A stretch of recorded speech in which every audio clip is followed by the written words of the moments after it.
Are you trying to get into the BeamNG career mode, but your mad skills coupled with the extortionate repair costs are preventing you from getting your dream car? Well, don't worry, because today we're going to discuss quick ways to make money as of update 0.32.5. Hi everyone and welcome to another BeamNG Drive video. It's been a while since I've revisited this amazing game, and last time we did a few missions in the career mode, but there have been a lot of changes done in the meantime, which unfortunately deleted all the progression files. This is not something unexpected, as it's clearly written as a disclaimer when you embark on the career journey and throughout the session, so I was not surprised at all, but that meant that I had to park videos for a while. Now, with these new changes, newly added vehicles and fixes, I wanted to test out the career mode once more. So here we are in a new session, and our first mission is to get ourselves a vehicle. Usually I go for the Ibishu BX series, as it has a decent power to weight ratio, especially when comparing it to the other two options available, and it makes for a pretty good first daily driver. Now, as I mentioned it at the beginning of the video, our goal is to create a sustainable method of generating income so we can support our destructive nature whilst also having fun. So immediately after getting our beloved vehicle, we are going to set a quick route to the first racing mission. These missions are fairly easy to win, and they provide quite a hefty amount of money, which is crucial for our immediate success. It would be advisable to try your best not to crash your car, and clearly I need to take my own advice here, but in my defense the AI decided to be a bit too realistic and change directions at the very last minute, which of course didn't allow us for much time to react. In the highly likely scenario where you will crash, try your best not to total your car. This vehicle serves only one purpose, which is to get us to the location of these races and nothing else. We don't care if you scratch it, if the bumper flies off, or if you grind the gears. As long as it drives, it will be good enough.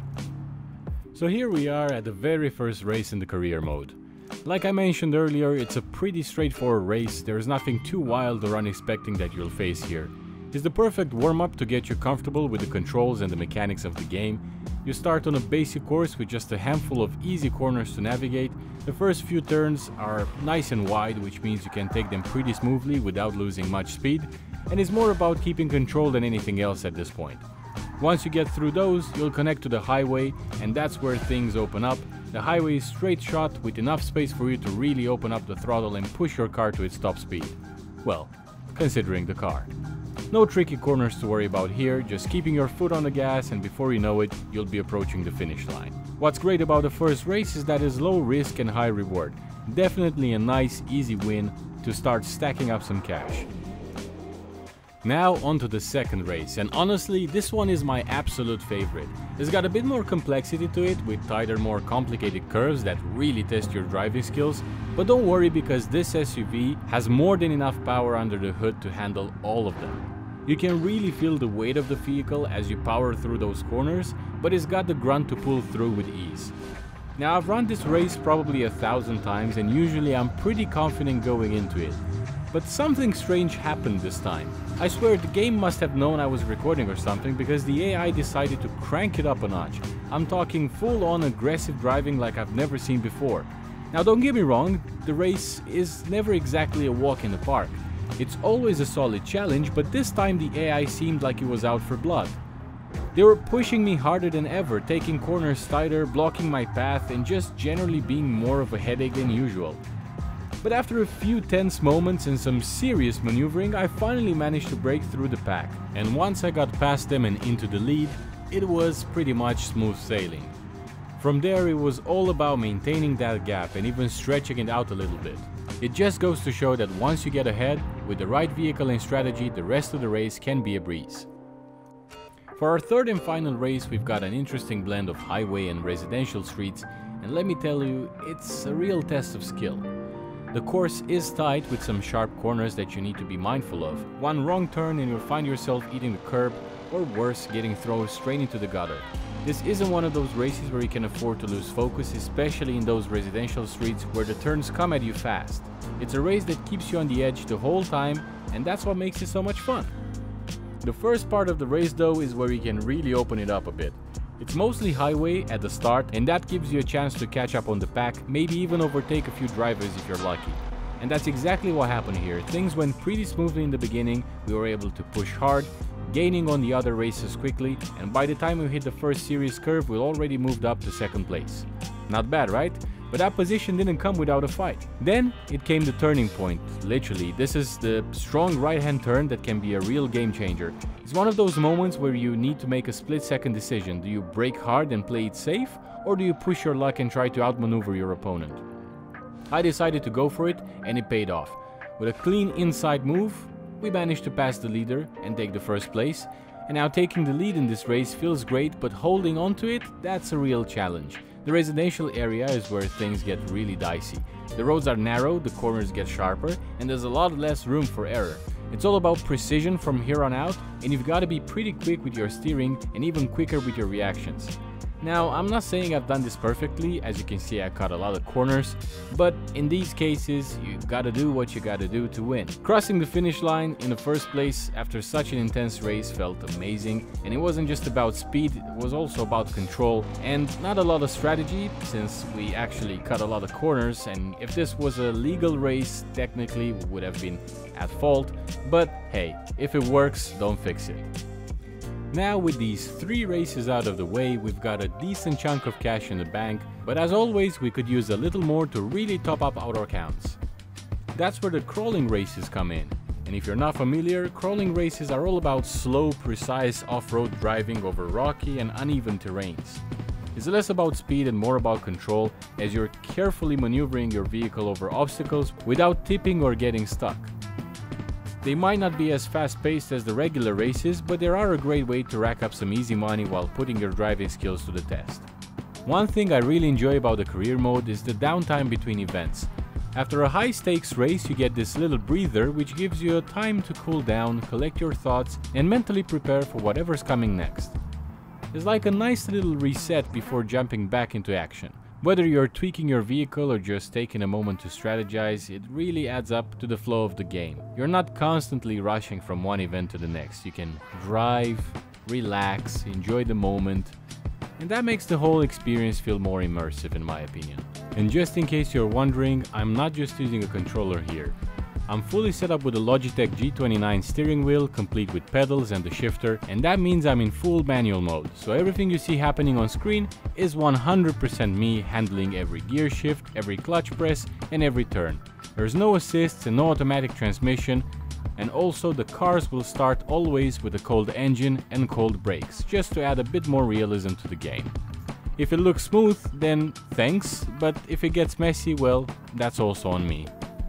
Remember how I mentioned that crawl races are about precision, careful movements and driving slowly with control? Well, let me show you a little trick that flips all of that on its head. With the races you're about to see, there's a cheeky method that instead of carefully maneuvering through the obstacles, you can actually power straight through them and basically just floor it. Aim to keep the car as straight as possible and blast your way through the course. It sounds crazy, but trust me, it works. By brute forcing my way through these tough spots, I'm pretty sure I've unintentionally set some world records as well, or at least it feels like it. Now don't get me wrong, this is not the cleanest or most graceful way to win a race. In fact, it can look downright messy, but who cares about style points when the objective is simple? Cross the finish line, collect your prize and move on with the next challenge. It's all about efficiency here, and this trick lets you keep the momentum going while having a blast. After all, the whole point of career mode is making money and having fun, right? After all the effort we've put in so far, you should now be sitting comfortably with around 16k in your bank. That's more than enough for the next step, which involves quick traveling back to the service station. Now, there's a room in the back of the station with a computer, and this is where we'll do our shopping for the next vehicle. The offers here are randomly generated, so having enough cash on hand to grab what we need without having to wait around is the whole reason I've been insisting on doing all those races. We need as much easy money as possible to cover the upcoming cost. And why do we need a new car, you ask? Well, after spending some time in career mode, I found that deliveries are without a doubt one of the best ways to make good money while having fun. Maybe that's the Euro Truck Simulator fan in me talking, but deliveries in BeamNG Drive feel quite different compared to Euro Truck. The vehicle physics combined with the trailer mechanics make it so much more challenging and dynamic. The AI can also be unpredictable, sometimes brake checking you or making rash decisions that force you to react quickly. One small mistake can cost you your engine, or worse, it just adds this layer of intensity that makes every delivery feel like a mini adventure. And since you're watching this video, I'm guessing you enjoy the same kind of thrill, especially with the realistic crash physics that BeamNG Drive is famous for. So yeah, deliveries here are not only profitable but also incredibly fun. Alright, so back to the task at hand. On this PC we're hunting for a vehicle that's a step up from our current one. And considering we're driving a piece of junk right now, that shouldn't be too hard. We also need to make sure we pick up a trailer, which is a key part of our delivery strategy. Let's start with a trailer first. I don't want to risk it disappearing from the list while we're shopping around. Scanning through what's available, it looks like the K-Series fits perfectly within our budget, and we've got plenty of money left for the rest of the build. Now I know what you're thinking.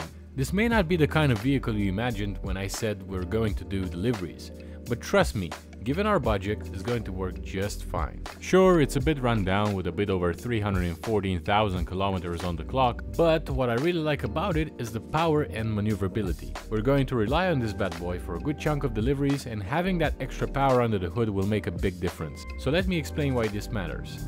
Our current Ibishu struggles to break 90 under a full load, and it takes forever to reach that speed.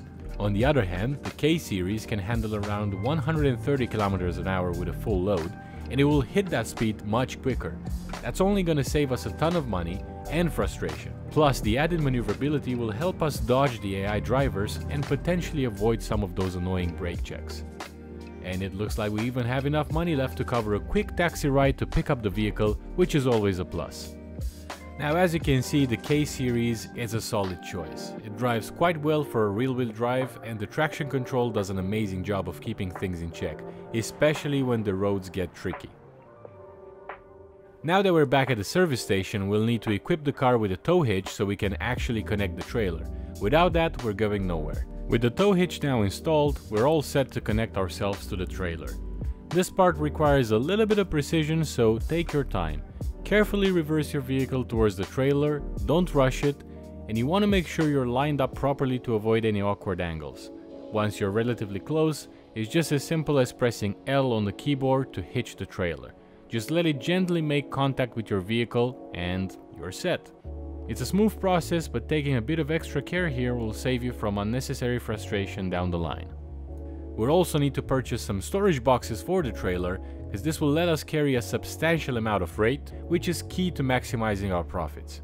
If you really want to go all in, you could remove the seats and install roof racks, and this way you'll be fully maximizing the storage capacity of the vehicle, which I'm all for if you've got the right vehicle. For this particular one, loading it up too much would be risky, especially when tackling steep inclines. You'd end up struggling more than it's worth under that weight. Now that we finally have our vehicle fully prepped and ready, it's time to dive into the delivery sides of things and show you just how much potential there is. Scattered throughout the vast city, you'll find a variety of delivery pickup locations, and conveniently one of them is right outside our service station. As you can see, there's no shortage of options to choose from. Some deliveries are light and inexpensive, while others are much heavier but come with a higher payout. Becoming a delivery driver in BeamNG Drive isn't as simple as it sounds. You'll need to build up your level and experience before you can sign up for the heavy-duty jobs, like the one that pays a solid $707. But don't be discouraged, this is just the beginning. Most of these deliveries have multiple items which will allow you to stack smaller jobs for a decent combined payout. Take the windshield wipers delivery for example. It has 4 boxes, each worth $32, so that's a quick $120. Add another $40 from a few other small items and you're already at $160 for a single trip. Once you selected the jobs you want to take on, just hit auto route and let the map guide you from pickup to delivery. It's straightforward, but the efficiency of stacking deliveries can make a big difference. I know at first glance 160 may not seem like a lot, but after about 10 to 15 minutes of play, you'll start unlocking those high-paying jobs, the holy grail of deliveries. Some of these can pay as much as $3,000 per trip. Now think about this for a second. How many races would you need to win to earn $3K? 6, maybe even 10 races, and don't forget, each time you crash your car, you're looking at a repair cost starting at 1.5K. When you factor all of that in, suddenly deliveries start to look a whole lot more appealing, right? In some ways, BeamNG Drive Career Mode reminds me a bit of Need for Speed Underground. If you had the pleasure of playing that masterpiece, you'll know exactly what I'm talking about. Customization. The cars you buy from the store are usually stock, but if you want to stand out, you'll want to customize them.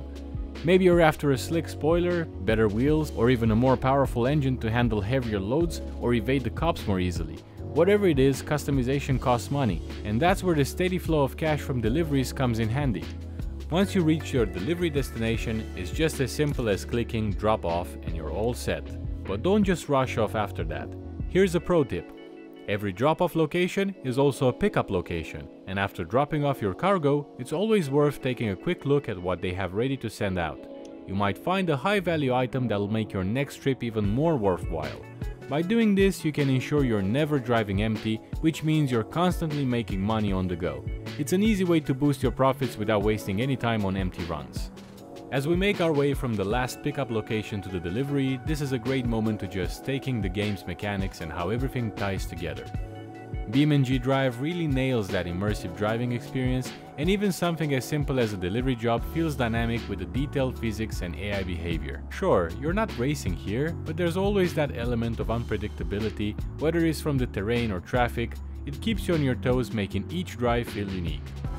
Now, one last tip while we head to the final drop-off. Keep an eye on your vehicle's condition, as you complete more deliveries, especially when driving heavy loads, wear and tear will start to show. So checking in with the service station every now and then will save you from expensive repairs or even complete breakdowns that could cut into your profits. It's all about efficiency and keeping your vehicle in top shape to maximize your earnings. And that about wraps it up for this video.